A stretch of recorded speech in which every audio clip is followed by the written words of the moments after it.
믿음의 충청 앞에 한해 가족 여러분 안녕하십니까? 우리 하나님께서 오늘도 변함없이 우리에게 예배드리게 하시고 하나님의 말씀으로 세임 얻게 하신 우리 하나님께 영광을 돌립니다. 수요일 저녁이지만 이렇게 많은 성도님들이 함께 참여해 주신 것을 진심으로 감사드립니다. 정말 충청도에 있는 수많은 교회들이 함께 예배에 참여함으로 은혜를 나누고 있다는 소식에 감사를 드립니다. 모든 영광을 하나님께 돌리며 오늘도 우리 각자에게 허락하시는 성령 하나님의 음성을 기도하는 마음으로 함께 참여해 주시기를 우리 예수님의 이름으로 간절히 소망합니다. 예수님을 만나면 만나게 되는 단어가 있습니다. 그것은 예수님을 만나는 순간 우리는 성도가 됩니다. 예수님을 만나는 순간 우리는 성회에 참여하게 됩니다. 그리고 예수님을 만나는 순간 우리는 성가 찬양을 부르는 사람이 됩니다. 예수님을 만나는 순간 우리는 성삼위일체 하나님을 알게 됩니다. 예수님을 만나는 순간 우리는 성경을 알고 배우게 됩니다. 예수님을 만나는 순간 우리는 성전에 가게 됩니다. 예수님을 만나는 순간 우리는 성령을 사모하는 인생이 됩니다. 여기서 이야기하는 성은 거룩할 성을 의미하는 것입니다. 이 단어의 신학적 의미를 잠시 살피면 세심하게 보면 보편적으로 쓰이는 도덕적 의미 깨끗하다를 넘어서는 의미라고 이야기하고 있습니다. 성경에서 거룩하다는 단어를 성경적인 의미로 찾는다면 뭐라고 되어 있습니까? 구별하다라고 되어 있는 것입니다. 우리를 구별하여 하나님의 백성으로 먼저 불러주신 하나님께 감사를 드립니다. 그리고 이 하나님께 우리에게 원하시는 사명과 책임을 다하게 될 때 하나님께 영광을 돌리는 삶을 살아가게 될 것입니다. 우리 함께 하나님의 말씀 빌립보서 4장 13절에 있는 말씀을 우리 함께 읽어보도록 하겠습니다. 우리 각 가정과 각 지역교회에서 온라인으로 예배드리고 계신 우리 모든 성도님들도 우리 한 목소리로 함께 읽어주시기를 부탁드립니다. 우리 한번 같이 읽어보겠습니다. 내게 시작. 내게 능력 주시는 자 안에서 내가 모든 것을 할 수 있느니라. 아멘. 이 약속의 말씀을 믿으십니까? 여기서 모든 것을 할 수 있다. 세상은 스스로 노력하여 하라라고 이야기하지만 성경은 이렇게 이야기합니다. 내게 능력 주시는 자 안에서 말입니다. 능력 주시는 자 안에 있을 때 우리가 이 세상이 감당치 못할 하나님의 백성이 될 것을 믿습니다. 코로나가 303일간의 동행을 하고 있습니다. 지금 전국적으로 더 확장되어 가면서 이 시대를 뭐라고 이야기하냐면 위기의 시대다라고 이야기합니다. 위기라고 하는 단어는 원어인 그리스어에서 크리네인이라고 하는 단어로 전환점이다라고 부르고 있습니다. 그래서 우리 동양에서는 위기와 기회를 함께 사용합니다. 그래서 곧 위기는 기회입니다라고 우리에게 이야기하고 있는 것입니다. 그럼 이 전염병이라고 불리우는 이 병이 도대체 언제부터 크게 소용돌이치며 찾아왔는가? 14세기에 흑사병이라고 하는 패스트병이 있었습니다. 이 병은 치사율이 무려 50%에서 90%, 걸리면 다 죽는 것입니다. 지금 이 그림을 함께 봐주시겠습니까? 이 그림은 한 화가가 그린 그림인데 걸렸다 하면 무덤으로 들어가는 것을 비유적으로 표현하고 있는 것입니다. 그렇다면 그 시발점은 언제부터 시작되었는가? 징기스칸의 후예들이 유럽을 공격하는데 그 유럽의 높은 성을 쌓고 있었던 유럽 병사들이 나오지 않자 죽은 시체들을 포를 던지는 곳에다 죽은 시체를 넣어서 던지기 시작했습니다. 안에 있던 군사들이 깜짝 놀랐습니다. 포탄이 터져야 되는데 뭐가 떨어져요? 사람, 죽은 시체가 떨어지기 시작하는 것입니다. 그런데 그 다음 날부터 문제가 생겼습니다. 병이 돌기 시작하는데 사람이 거먹게 변하더니 픽픽 죽기 시작하는 것입니다. 그때 사람들이 겁에 질려 고향으로 돌아가기 시작하자 전국이 아니라 유럽 전체에 흑사병이 퍼지기 시작하며 유럽 인구의 3분의 1이 죽었던 사건이 바로 흑사병의 시작입니다. 그렇다면 이 흑사병이 시작되고 인구의 3분의 1이 죽었으면 나라와 제국이 망해야 하는데 더 나라가 강성해지는 역설적인 일들이 일어났습니다. 지금 코로나19로 경제가 무너지는 전 세계의 역사 속에 많은 석학자들은 더 나은 문화와 문명이 생겨나게 될 것이다 라고 이야기합니다. 그 이유가 바로 이 장면 때문입니다. 당시 유럽의 흑사병이 창궐하고 사람들이 죽어나가기 시작하는 그 일들이 만연하기 시작할 때 한 문화가 발명되었는데 그 문화가 바로 르네상스입니다. 들어보셨습니까? 르네상스? 이 르네상스는 과학과 기술이 발달하는 것을 말하고 인쇄술 발달과 지식이 대중화되기 시작하며 그 당시의 계급사회가 무너지기 시작했다. 그리고 그 일로 인해 미국의 독립혁명과 프랑스 대혁명이 일어나며 민주주의가 발전하기 시작했습니다. 여기서 주목할 만한 사실은 바로 이 단어입니다. 사람 중심의 사회가 찾아온 것입니다. 르네상스 이전에는 신 중심의 사회였어요. 문제가 시작되면 신에게 찾아가 문제를 이야기하고 나의 모든 것을 내려놓으며 나의 연약함을 고백하던 시대가 전염병 전환점을 기점으로 사람 중심이다, 사람이 우선돼야 한다, 내가 세상의 중심이다 라고 하는 상대주의 이론이 태어난 것입니다. 지금 코로나로 이 사회를 바라보십시오. 서울 지하철을 타고 가다가 마스크를 쓰지 않았다고 목 졸라서 서로 싸우는 장면 보셨습니까? 나한테 위협을 가했다는 것입니다. 지금 교회가 예배드리면서 집단 발병이 되는 일들이 전반기 후반기에 일어날 때 사람들이 교회 다니는 사람들을 이상한 눈으로 바라보기 시작한 이유가 뭔지를 생각하셔야 합니다. 나한테 피해가 되기 때문이라는 것입니다. 세상의 중심이 누구로 점점 바뀌고 있는 거예요? 나입니다. 나. 성경에도 똑같이 나를 중심으로 살았던 동네가 있었습니다. 그 동네의 이름은 바로 베데스다입니다. 요한복음 5장 3절에서 4절의 말씀입니다. 그 안에 많은 병자, 소경, 절뚝발이, 혈기 마른 자들이 누워 물의 동함을 기다리니 이는 천사가 가끔 못에 내려와 물을 동하게 하는데 동한 후에 누가 낫는다고 되어 있습니까? 먼저 들어가는 자는 어떤 병에 걸리든지 낫게 됨이라. 이게 무슨 말입니까? 누가 먼저 들어가야 내 병이 낫는 거예요? 납니다. 나.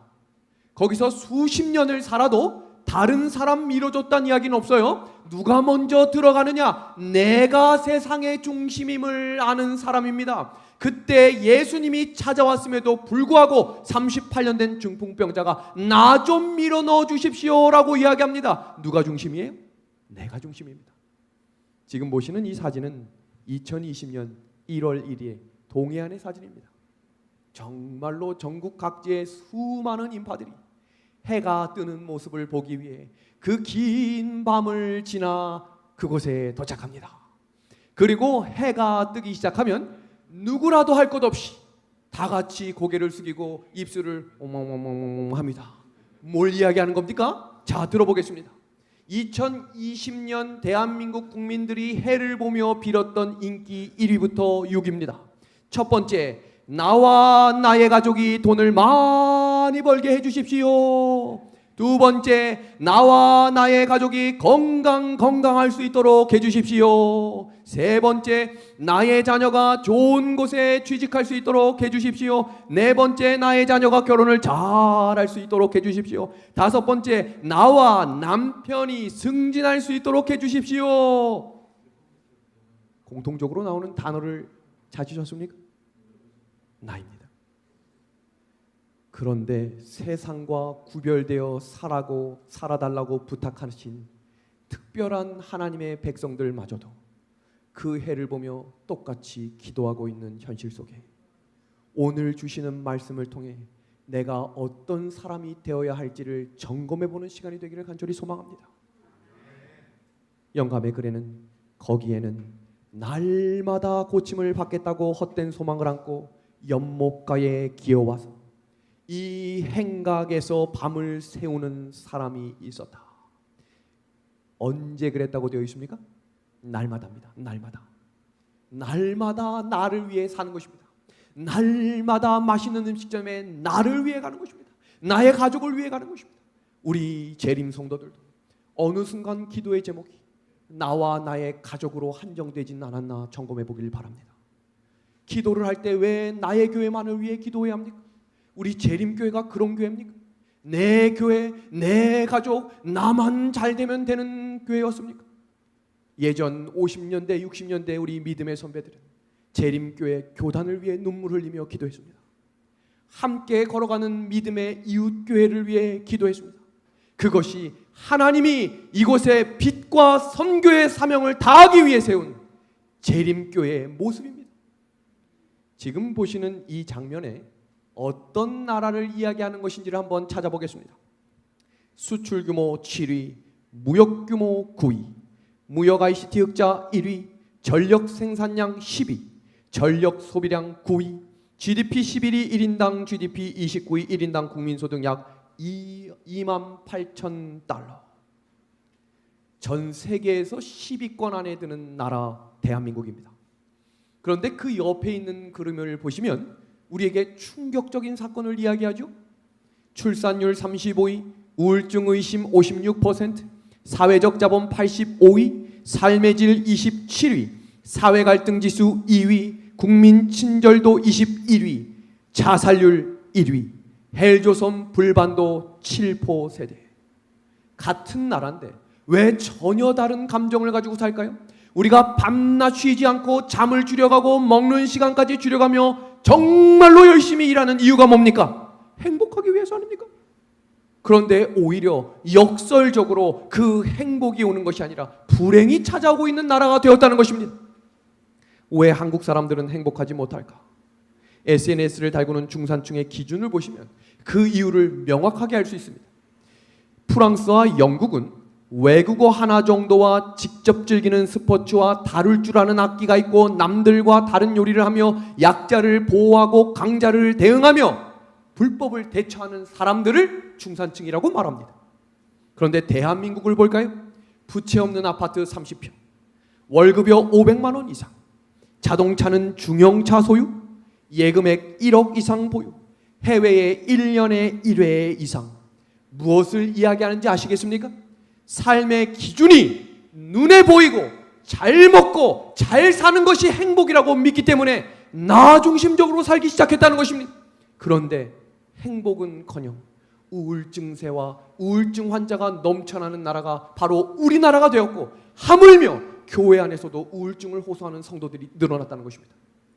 여기 우리 시대의 역설을 한번 보겠습니다. 소비는 많아졌지만 기쁨은 줄어들었습니다. 집은 커졌지만 가족은 적어졌습니다. 생활은 편리해졌지만 시간은 부족합니다. 학력은 높아졌지만 상식은 부족해진 시대가 되었습니다.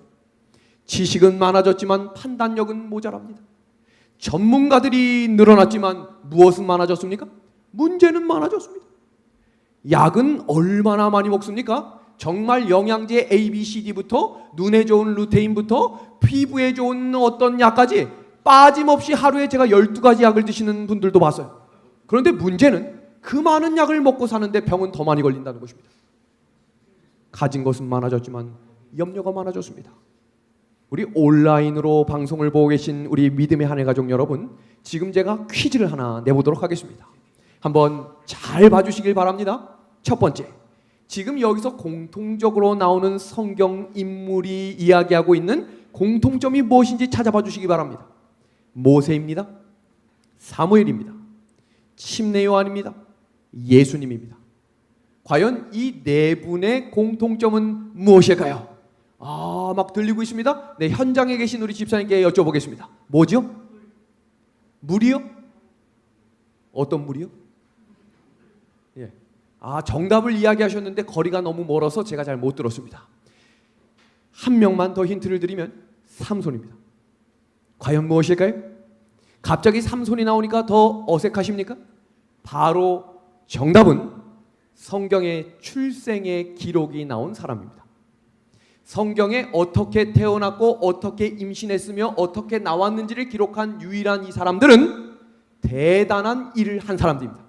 태어날 때부터 역경과 고난을 겪었을 뿐만 아니라 하나님의 신실하심을 경험했던 사람들이었음이 분명합니다. 그런데 삼손은 뭔가 다릅니다. 그 말은 삼손도 모세와 같은 능력을 갖기 위해 하나님이 보내셨습니다. 삼손도 침례 요한 같은 능력을 하나님께서 부어주셨습니다. 그런데 전혀 다른 인생을 살아가게 되었습니다. 그 이유가 바로 나를 위해 산 사람이기 때문입니다. 사사기 14장 1절의 말씀입니다. 삼손에 대해 이야기할 때 첫 장면이 이 장면입니다. 삼손이 딥나에 내려가서 거기서 블레셋 사람들의 딸들 중에 한 여자를 보고, 삼손에 대해 소개할 때 그의 사명이나 그의 책임에 대한 글 대신 그가 바라본 한 대상에 대해 기록하고 있습니다. 성경에서 삼손이 기도했다는 구절이나 하나님의 말씀을 연구했다는 구절이나 하나님이 신실하심을 경험했다는 내용 대신 항상 삼손 옆에는 여자를 보았다, 여자를 보았다, 여자를 보았다입니다. 하나님께서 세상과 구별되어 살아달라고 부른 성도 여러분, 삶 자체가 전도인 사람들이 되기 위해 먹는 것과 입는 것과 하는 행동이 구별되기 위해 부른 재림 성도들이시오. 언제부터인가 세상과 똑같이 살아가고 있는 모습을 점검하셔야 합니다. 하나님이 왜 오늘 이 귀한 이 저녁에 하나님께서 각자의 심령 가운데 깨어나라고 호소하신 그 음성을 기도하는 마음으로 들으시기를 간절히 호소합니다. 영감의 글입니다. 하나님께서는 당신의 백성을 한 단계씩 한 단계씩 계속 인도하신다. 그분께서는 마음속에 있는 것을 드러내기 위하여 필요하다고 생각되는 여러 가지 점들을 그들에게 제시하신다. 이어지는 구절입니다. 어떤 사람들은 한 가지 것에는 견디지만 다음 것에는 넘어진다. 발전되어가는 모든 지점에서 마음을 시험받고 철저하게 연단받게 된다. 우리 이어지는 말씀 한번 같이 읽어주시겠습니까? 하나님의 백성들이라고 시작. 하나님의 백성들이라고 공언하는 자들이 뭐 해야 할 일이 있다고요? 뭐 해야 할 일이 있다고요? 극복해야 할 일이 있다는 것입니다. 우리는 하나님을 믿는 즉시 형통한 길을 가는 사람이 아니라 좁은 길을 걸어가므로 하나님께서 우리를 인도하신다는 사실을 경험해야 하는 백성들입니다. 그 백성들의 특징은 극복해야 할 일이 있다는 것입니다. 극복해야 할 일이 있다는 말은 다른 말로 이야기하면 넘어질 수 있다는 말입니다.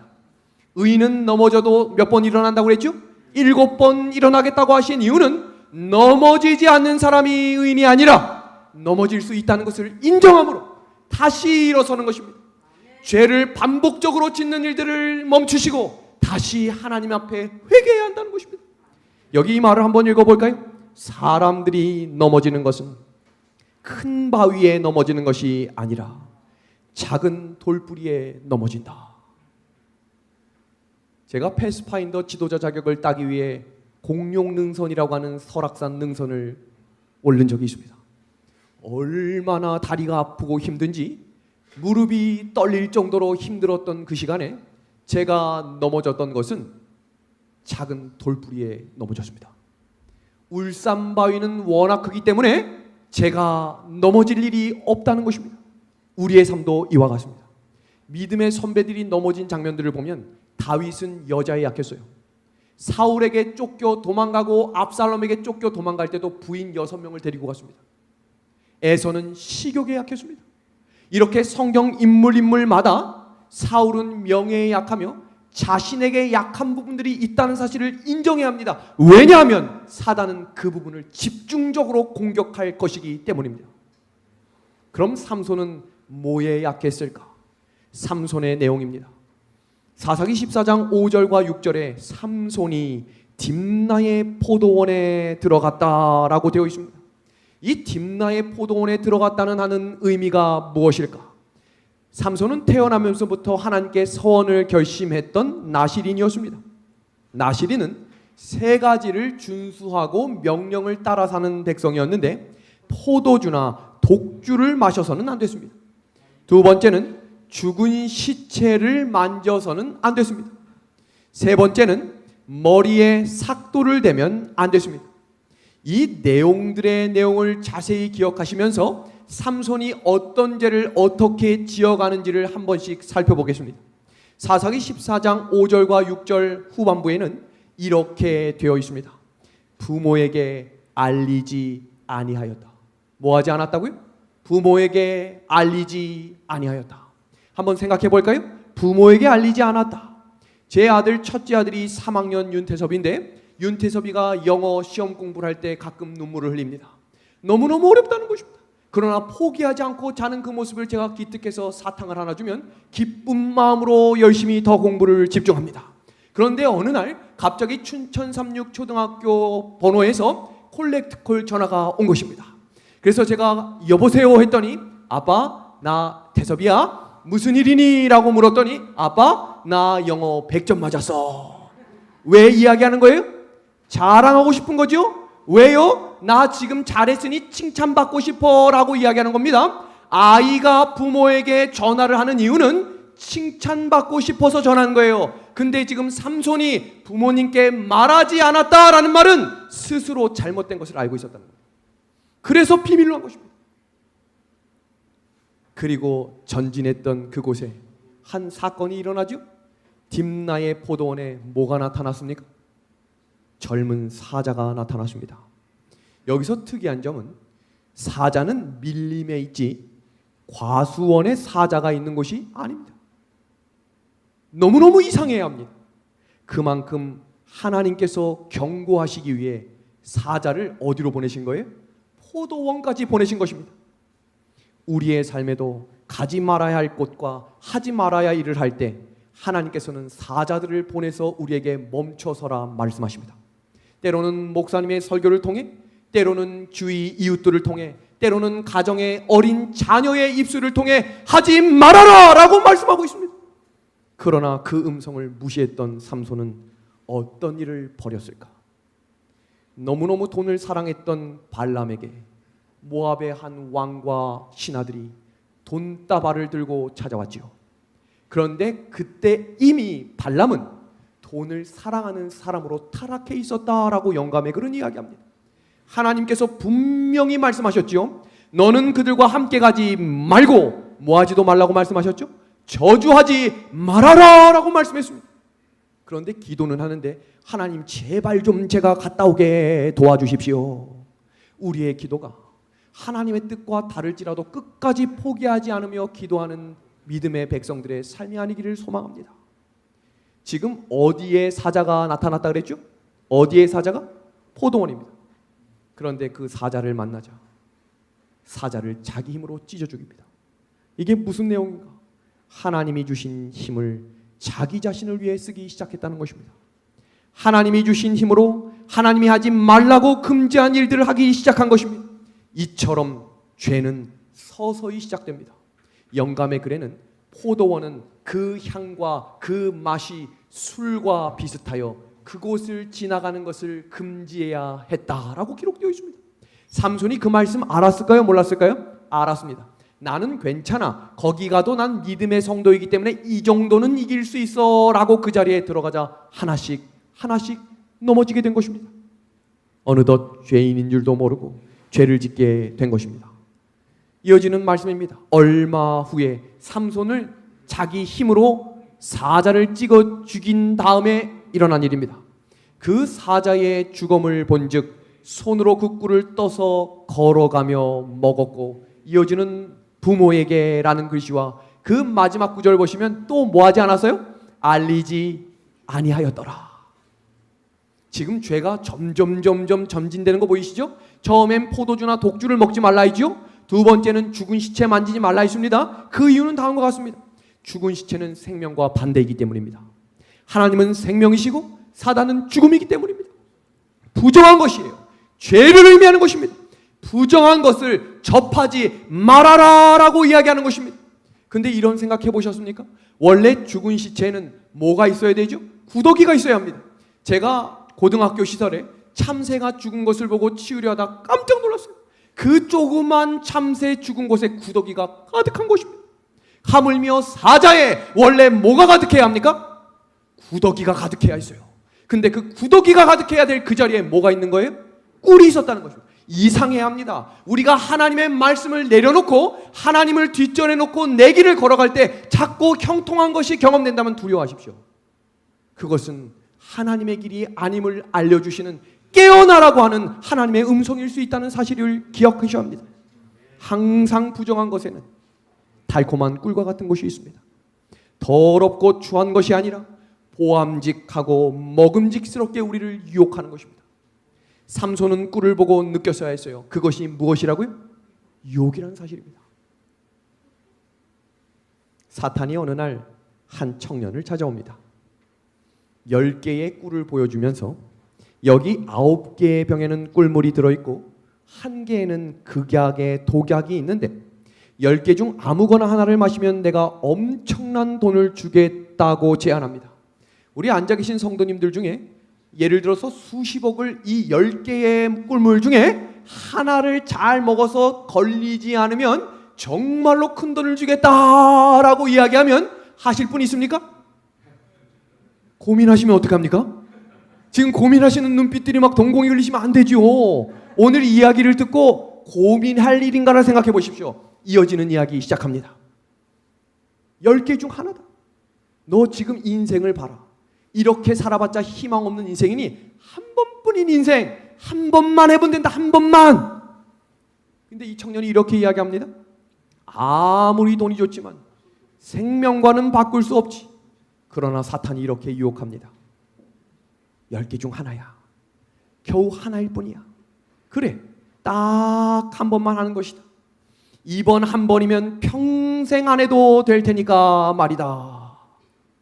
했을까요? 안 했을까요? 이 청년이 했습니다. 얼마나 고민했을까요? 여기 이렇게 똑같은 물컵에 똑같은 꿀물색이 있습니다. 뭘 고를까 하다가 한 번 들어서 마시려고 하다가 한 번 잘못된 선택으로 죽을 수 있으니 한 번 더 내려놓습니다. 한 번 더 들었다가 고민하다가 한 모금 먹었습니다. 어떻게 됐을까요? 우와! 살았다! 사탄! 지금 누가 아멘 하신 겁니까? 아, 타이밍을 잘못 맞추신 거죠? 아, 그렇죠. 지금 아멘 할 타이밍이 아니죠. 아, 살았다! 라고 이야기하자 사탄이 박수를 쳐주는 것입니다. 대단하다. 너에게 약속한 수십억을 줄 테니 가져가서 잘 먹고 잘 살아라. 그런데 말이야, 혹시 돈이 또 필요하면 나머지 9개 중에 하나 고르게 해줄 테니까 언제든지 와라 라고 이야기했습니다. 그러자 이 청년이 뭐라고 하면서 떠났을까요? 웃기지 마. 내가 2번 다시 찾아오나 봐라. 나한테 얼씬도 거리지 마 하고 갔습니다. 세월이 지나 돈을 흥청망청 쓰고 여기저기 사기 맞고 가엾은 중년이 되었습니다. 또 찾아왔을까요? 찾아왔습니다. 그렇게 7개, 3개, 2개까지 오게 되었습니다. 이제 백발의 할아버지가 되었습니다. 그리고 사탄이 이야기합니다. 아이고 할아버지 또 왔네? 에이구 그래 마지막이야. 결정합니다. 2개밖에 안 남았으니까 더 고민될까요? 요렇게 마셨습니다. 어떻게 됐을까요? 안 죽었어요. 그래서 이렇게 이야기하는 것입니다. 이야 내가 이겼다. 그러자 그때 드디어 사단이 본색을 드러냈습니다. 나는 너의 청춘을 망가뜨렸지. 사람으로 태어나 다른 것 아무것도 못 보고 오로지 돈만 알고 가도록 최고의 바보로 만들었지 하면서 남아있는 한 잔을 마셨습니다. 원래부터 독약은 없었다. 너의 그 욕심 때문에 너의 인생은 무너진 것이다. 믿음의 하늘 가족 여러분, 이제 깨어나야 할 시간입니다. 세상의 욕심을 내려놔야 합니다. 걸어가야 할 믿음의 발걸음 가운데 좁은 길로 들어갈 수 있도록 우리의 발걸음을 인도하시는 성령 하나님을 따라갑시다. 삼손에 이어지는 이야기입니다. 수수께끼를 냅니다. 지금 하나님이 하지 말라고 하는 일들을 반복해서 하더니 무슨 일까지 합니까? 하나님의 말씀을 가지고 장난을 치는 것입니다. 포도원에서 죽은 사자를 만지고 그것으로 하나님을 희롱하며 멸시하는 일들, 하나님이 주신 능력과 은혜를 나를 위해 사용하게 되면 하나님을 조롱하는 일들에 동참하게 될 것임을 경계하십시오. 청지기의 직분을 준수하십시오. 하나님께서 맡기신 사명의 일들을 다 하십시오. 그 일들을 하기 위해 하나님은 먼저 우리를 불러주신 것입니다. 왜 우리가 내 힘으로 이 일을 이루었다고 말하십니까?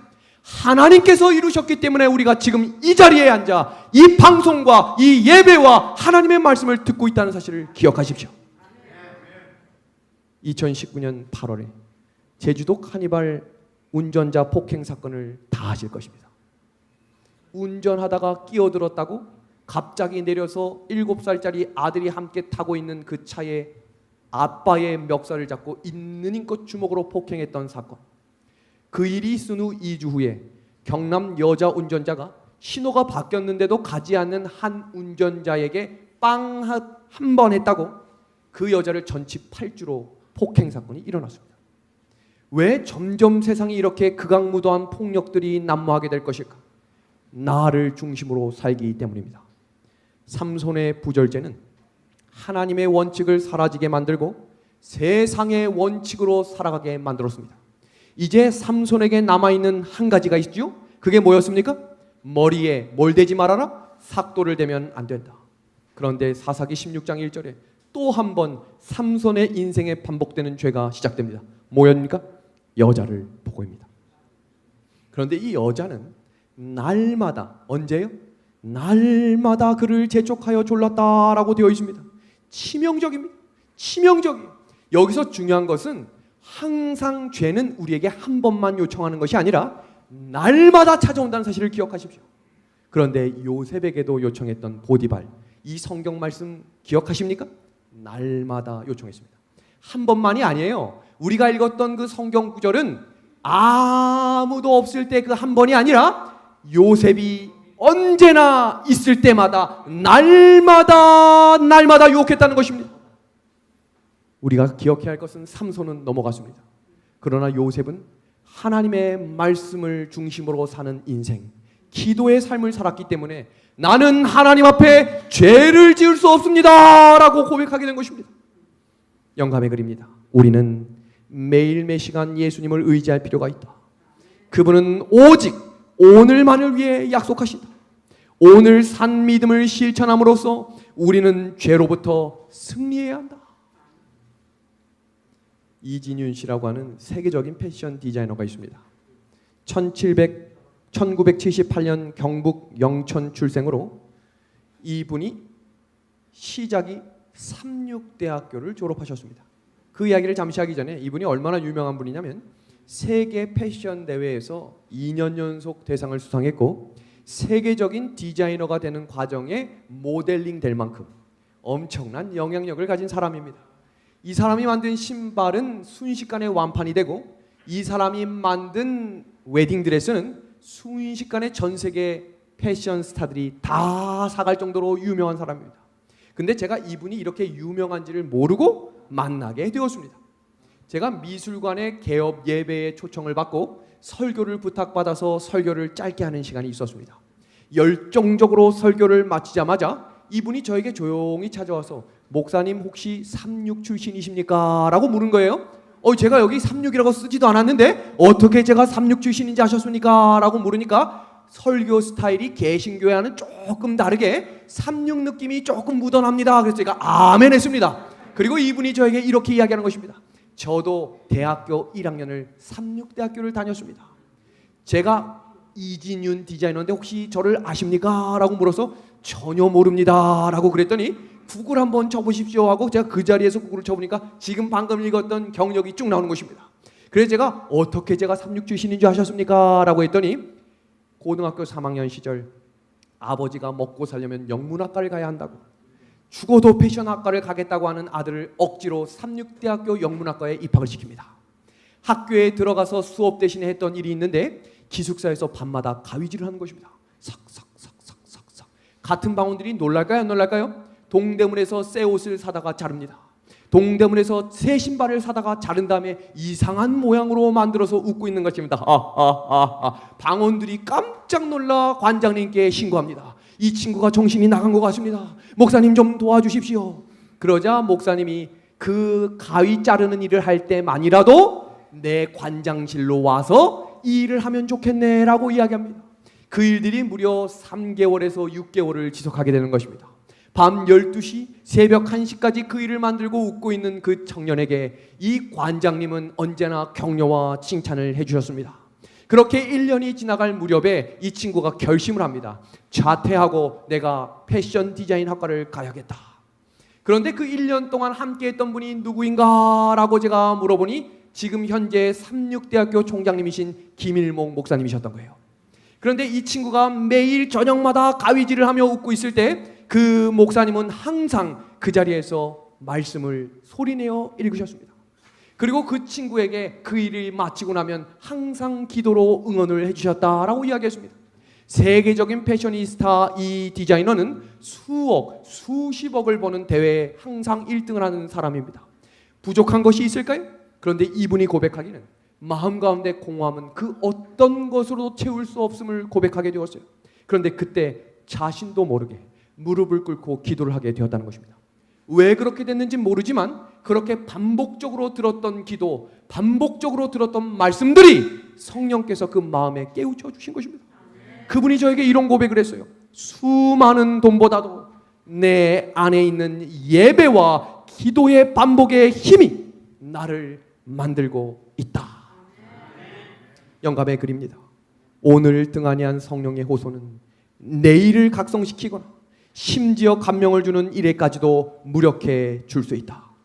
그분의 은혜는 그날의 필요에 의해 매일 주어진다. 우리에게 속한 것은 한 날뿐이며 이날 동안 우리는 누구를 위해 살아야 하는 겁니까? 하나님을 위해 살아야 합니다. 삼손이 술에 취해 잠이 들었을 때 쳐들어왔지요. 그러나 그의 머리에 이미 머리카락은 잘라졌고 아무 힘이 없이 시작됩니다. 근데 마지막 구절 보니까 뭐라고 되어 있습니까? 여호와께서 이미 자기를 떠나신 줄을 뭐하지 못했다고요? 깨닫지 못합니다. 그리고 그는 끌려가 두 눈이 뽑히고 맷돌을 돌리게 되었습니다. 여기서 기억할 것은 삼손은 머리카락이 없어서가 아니라 하나님의 영이 떠나갔기 때문에 그에게 더 이상 능력이 없었던 것입니다. 기도하기를 멈춘 성도들이 기도를 하면 능력이 없습니다. 말씀 보기를 쉬는 성도들이 예배 인도를 하면 그 예배는 죽은 예배가 될 것입니다. 성령의 영을 간구하십시오. 성령을 만나기 위해 매일 새벽을 주님께 드리십시오. 그것이 우리에게 주시는 오늘 호소의 음성입니다. 똑같이 열왕기하 25장 7절에도 시드기야의 눈이 뽑혔습니다. 그런데 이 두 눈이 뽑힌 교회를 바로 우리 시대의 라오디게아 교회라고 이야기하고 있는 것을 아십니까? 눈먼 것과 벌거벗은 것을 알지 못한다. 말라기 선지자가 올 침례 요한을 지칭할 때 침례 요한은 예수님의 초림을 기다리며 살았습니다. 그리고 우리도 똑같이 예수님의 재림을 기다리는 재림의 사명을 가지고 전진하는 사람들입니다. 사무엘이나 하나님의 백성들이 눈에 보이는 표시인 그들이 음식물에 관한 권명과 여러 예언들이 오늘날 재림교인들이 가지고 있는 나시린의 서약임을 기억하십시오. 포도주나 술을 멀리하고 부정한 것을 멀리하는 죄가 있는 곳에 가지 않는 믿음의 성도들이 되어주십시오. 머리에 삭도들을 대지 말라고 하는 것은 멀리서도 나시린인 것을 알게 하라는 것입니다. 그것은 바로 우리에게 보이지 않는 침례를 통해 하나님이 주신 안식일을 거룩하여 지키라고 하신 눈에 보이는 표시를 가지고 전진하라는 것입니다. 세상의 날은 일요일이지만 하나님의 날은 제7일 안식일 예수님의 재림의 날이 될 것이기 때문입니다. 그들이 기다리는 것이 바로 예수님의 재림입니다. 각인의 눈이 그 예수님의 재림을 모두 보게 될 것입니다. 두 눈이 뽑힌 자는 볼 수 없게 될 것입니다. 성도 여러분, 눈을 뜨십시오. 믿음의 눈을 떠야 합니다. 눈에 보이는 것이 다인 것처럼 살아가지 마십시오. 하나님이 우리에게 영적인 눈이 뜨게 해주시고 이 믿음의 길 끝까지 전진하게 되기를 우리 예수님의 이름으로 소망합니다. 그것이 바로 구별된 삶으로 우리가 거룩한 삶으로 살아가야 할 이유라는 것입니다. 계시록 3장 17절의 말씀입니다. 옷이 벗겨지고 맷돌을 돌리는 삼손의 모습입니다. 눈먼 것과 벌거벗은 것을 알지 못했다. 이 말씀은 요즘 우리 재림교회의 증언의 말씀을 부인하는 성도들이 많아집니다. 말씀을 있는 그대로 순종하는 것을 버리는 성도들이 많아지고 있습니다. 그러면 눈을 멀게 될 것입니다. 맷돌을 돌린다는 것은 쳇바퀴 돌듯이 매일매일 반복되는 삶 가운데 살아가는 사람들을 이야기하는 것입니다. 우리에게 믿음의 회초리가 필요합니다. 삼손은 그 회초리가 맞기 싫어 귀를 닫고 생각을 닫은 지 오래되었습니다. 부모의 말을 듣기 싫어했습니다. 사자가 그 앞을 가로막았지만 찢어 죽이고 자기 고집대로 살기로 결심합니다. 그러자 하나님의 능력은 떠나갔고 성령이 떠나가게 되었던 것입니다. 성도 여러분, 마지막 삼손은 변화되었습니다. 성령을 간구했기 때문입니다. 삼손이 두 눈이 뽑혔을 때 영적인 눈이 떠졌고 삼손이 두 발이 묶였을 때 자유함이 시작되었습니다. 참된 개혁이 시작된 것입니다. 하나님께 이번 한 번만 능력을 달라고 기도하자 세상의 기둥들이 무너졌습니다. 라오디게아 교회가, 재림교회가 진심으로 회개하고 영적인 개혁이 일어나면 늦은 비 성령의 역사를 부어주실 것을 믿습니다. 그 믿음의 길 우리 함께 전진하게 되기를 우리 예수님의 이름으로 간절히 소망합니다. 우리 영상을 한 편 보고 오늘 말씀을 줄이겠습니다. 세상에서 가장 가까운 사이, 이 내용 우리 함께 보도록 하겠습니다.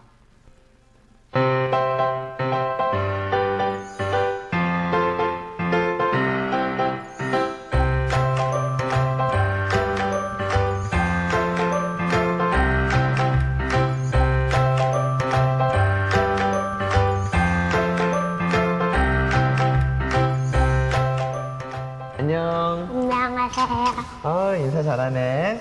나는 서연이를 상담해줄 김영민 선생님이고, 이쪽에 계신 분은 미국에서 지금 거짓말 탐지기 전문가 선생님이셔. 거짓말 탐지기 어떤 건지 알아? 거짓말하면 꼬집은데. 거짓말하면 꼬집은 것처럼 그러니까 불이 막 나요. 그러니까 거짓말하면 안 돼, 알았지? 네. 설치해주세요.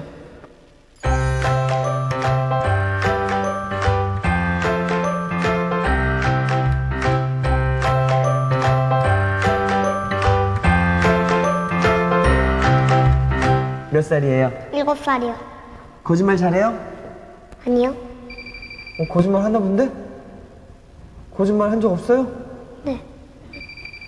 왜 그러지? 해본 적도 있는 것 같기도 하고. 선생님 잘생겼어요? 못생겼어요? 잘생겼어요. 남자친구는 없어?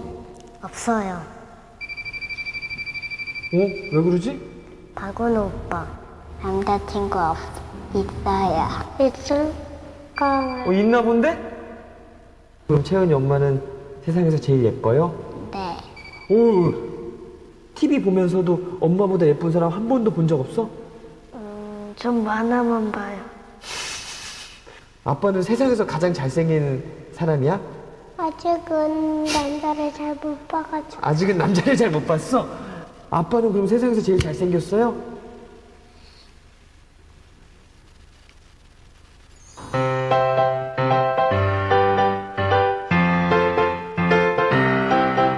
엄마 때문에 속상한 적 있어요? 소리 지르고 파리채로 때려요. 맨날 화내고. 계속 화내니까요. 엄마는 핸드폰을 해요.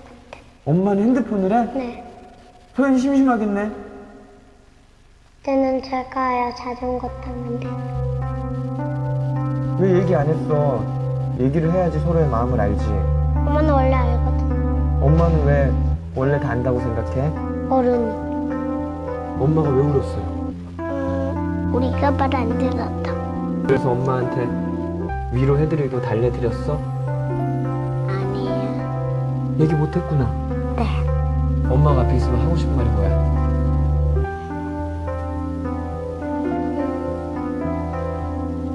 뭐 하나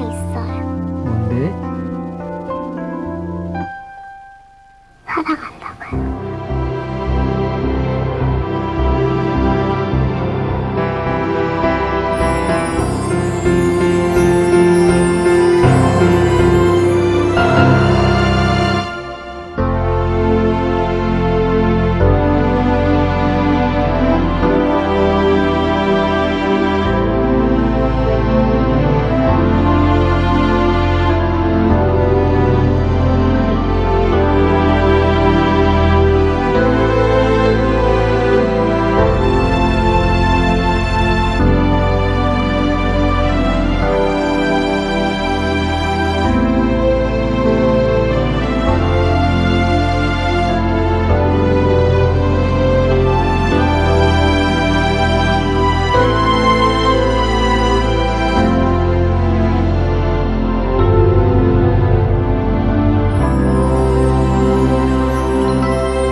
제가 이 영상을 보여드린 이유는 어린 아이가 부모에게 말하지 않아도 다 알 것이라고 이야기하는 것처럼 우리가 신앙생활을 하면서 다 아시는 하나님께 왜 기도를 해야 하는지를 생각해 보십시오. 하나님은 우리에게 쉬지 말고 기도하라 하셨습니다. 그 이유는 기도할수록 하나님의 뜻을 더 알아갈 수 있는 것을 아시기 때문입니다. 믿음의 하늘 가족 여러분, 기도합시다. 하나님께서 우리의 삶에 역사하시도록 기도합시다. 하나님이 우리에게 깨어나라고 말씀하시며 그 눈을 뜨라고 말씀하시는 그 음성을 들읍시다. 그래서 우리 함께 전진해 나가는 믿음의 한 해 가족들이 되기를 우리 예수님의 이름으로 간절히 소망합니다. 우리 약속의 말씀, 권면의 말씀 읽고 오늘 말씀을 마치겠습니다. 하나님을 믿는 우리의 믿음을 굳게 하자. 이전보다 더욱 강한 소망을 갖도록 하자.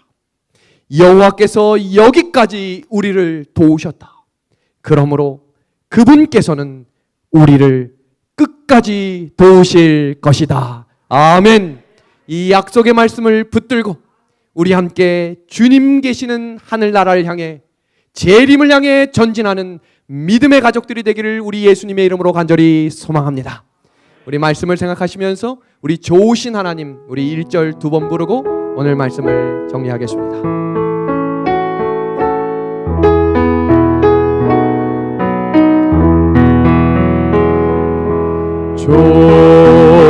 좋으신 하나님, 좋으신 하나님, 참 좋으신 나의 하나님. 좋으신 하나님, 좋으신 하나님, 좋으신 하나님, 참 좋으신 나의 하나님. 참 좋으신 나의 하나님, 참 좋으신 나의